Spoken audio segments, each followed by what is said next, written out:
Alors qu'est-ce qui anime un chef d'entreprise? C'est avant tout la liberté. Ce qui anime, c'est aussi la...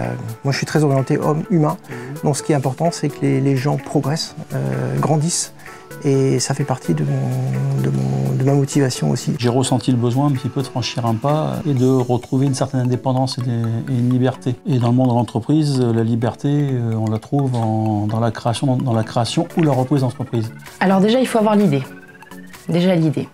L'idée et surtout l'envie.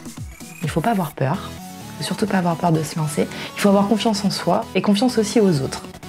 Pour ce faire, il faut aussi s'entourer des bonnes personnes. Voilà, que ce soit au niveau de vos compétences professionnelles, de vos formations, et aussi sur les relations humaines. Pour moi, ce sont les relations humaines qui priment. C'est plus une question de capacité que de compétences, puisque quand on est capable, on peut apprendre. À compétence ou aptitude d'un chef d'entreprise, je crois qu'il faut être à l'écoute de son équipe. C'est la première chose. Donc la première des compétences, c'est l'esprit de synthèse. La seconde qualité, pour moi, voire compétence, c'est avoir l'esprit de résilience.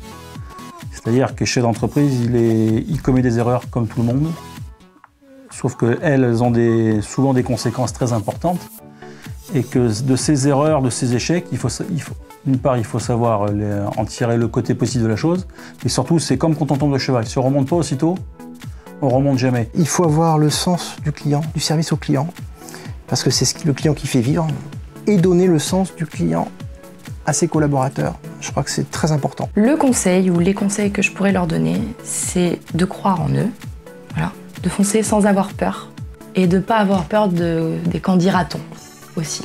Premier conseil que je leur donnerais, c'est d'abord, n'ayant pas d'expérience, c'est de trouver un chef d'entreprise qui les accompagne ou qui les aide dans leur aventure. Il faut avoir très envie.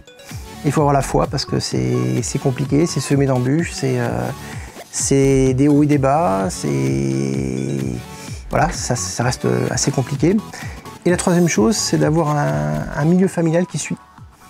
Parce que s'il n'y a pas validation du conjoint ou si derrière, au niveau personnel, on n'a pas même un sport pour se défouler, un échappatoire, on risque d'aller, je dirais, à un échec. Le point clé, c'est vraiment si vous avez un projet, une idée, et qu'il est financièrement fiable et qu'il est financé, allez-y, lâchez-vous.